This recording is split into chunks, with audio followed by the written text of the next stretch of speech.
Alexander, we're here at ADI 2025 in San Antonio, Texas. Thanks for coming on. Oh, it's a great pleasure to be here. I mean, wonderful. I love being at this place because it's a community of a lot of peers and friends in craft distilling. Tell me what it means to be here. For me, it's wonderful. You know, I've been dreaming. I started doing this 36 years ago, and I was dreaming on a moment where, you know, like the grassroots distilling movement would be born again, because it's over. And that's what happened. And you know, I think the ADI is a great example about this. I've been following and being part of some events of ADI for a long time, so congrats. It's an incredible moment. It's really cool. And I know, I mean, you've done some amazing things in the distilling world, but I want to know how you got into it. What brought you to this wild world? Well, for me, it was very intuitive, because I grew up on a farm, a small farm, and my grandfather was a bouilleur de cru, where you had the right to distill only what you grow, you know, so quite a few farmers had that. And so it was natural there, and I love farming. And I do believe that branding is the only way to make, you know, one of the only way to make farming very sustainable, at least in our case. So that's how I went in through the farming door.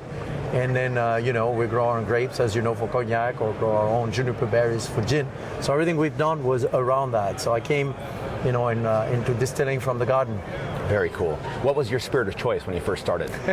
It's funny, because my grandfather was distilling Mar de Bourgogne, and Mar de Bourgogne is when you crush the grapes, you have what's left for Burgundy wine, right? Yeah. And you just re-water that. And, you know, in a farm, you didn't waste anything. Right. So it's basically the way grappa is made, right? Grappa. And so, you know, I came up with this. So it's very, very, if you want to grow hair on your chest, it's probably the best way. So it's very potent, because it's the must, you know, that you distill. So I came up that way. And the shining star from my grandfather, like you know, I'm looking at this, was cognac. So probably a big influence on me, you know, cognac was for him. So later on, my life went on to cognac. I was trained as a master blender in cognac. So probably, you know, these little things that influence you, right? You know, and what you're going to do later, probably that was part of it. The fact that he bought it like in Jimmy Jones, this big bottles of cognac, and he would like have me sell it and, you know, smell it. And, yeah, it was kind of cool. So that's the way I got into it. So tell me what it means to be the keynote speaker at ADI. How did that go? What did you talk about? Well, you know, when Eric and Bill said, you want to be the keynote speakers, we're in Barbados drinking good rum. I'm like, yeah, sure. There's so many people who can have so many interesting things to say, you know, and it's like, what are you going to talk about? I'm more comfortable when it's a technical, like yesterday, you know, on chamber still. I feel comfortable, and I think it's great to share knowledge, you know. And I always say to the team, and I was kind of the content of my presentation was like, the best way is to learn from one another, and I think that's what ADI is about.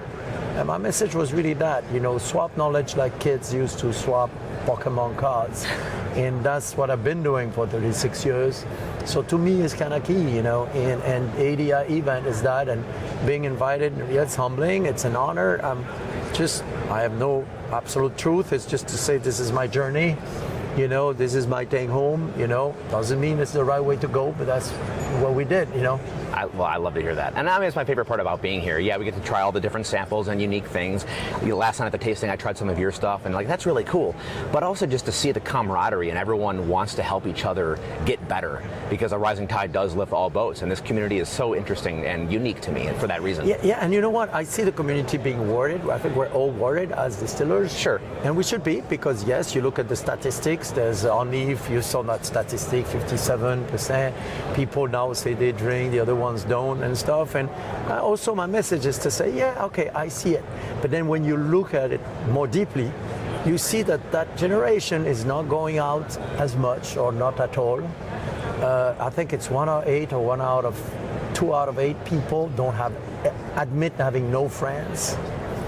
People are not really having a lot of sex, you know, the young people and stuff. And I think, you know, as distillers, we have a big role to play to go back to socializing. You know, I understand COVID, I understand all that movement, I understand, you know, but I think we have a role to play and say, no, let's grab this. Because let me tell you, human beings are social animals. Anybody has doubts about this, you know, I mean, I don't. Absolutely. And I think we have a role to play as distillers and actually bartenders as well. And I feel very strongly about this. And that was one of my messages. Yes, we can read the statistics and get worried, but I think it's a pendulum.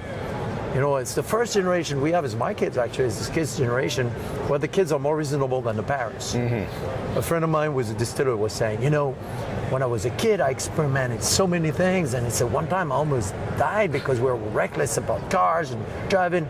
And when I started having kids, I'm like, oh man, I'm so worried. I love them so much if something happens to them. Right. And he's about my age, late 50s, and he's like, they're so reasonable that, I'm like, go out there, do this. Take a risk. It's right. the first generation where, because you learn when you expose yourself, right? Yeah. So I think we have a role to play as distillers and bartenders of recreating these moments of community. So I think they're very important. I read an article that was really interesting about how the younger generation is a little hesitant to go to the bar because they don't know what to order, and it becomes that kind of scary, like, I don't know what a Negroni is, and it's standoffish. And I want there to be more bars that are open to instructing and saying, hey, don't worry about That's a good point. You know what I mean? I so agree, and I think as distillers too, if you start saying, hey, no, look back, we're making this, we're the ultimate instrument of love and socializing. Right. If you think about it, so we should remember that. I think so, because either we're passive and say, oh, what is the new trend? I'm going to try to do this and that,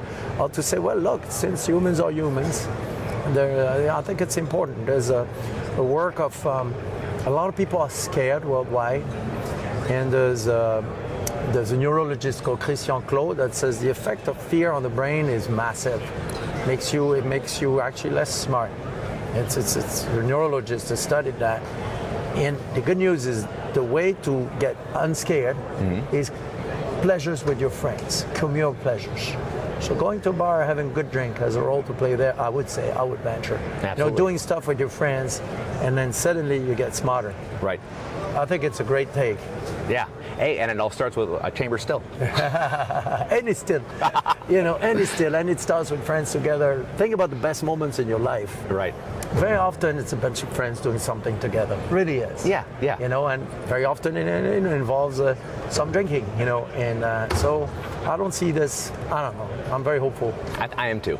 And it's good to hear from you, and I mean, congrats on all your accolades. Well, I look forward at some point in the future talking to you in a more long form, because I want to pick your brain. All right. Well, I don't know if that's going to be fruitful, but but it's a great pleasure. Yeah, absolutely. Alexandre, thank you so much for coming on. Great pleasure, man. Thank you. Cheers.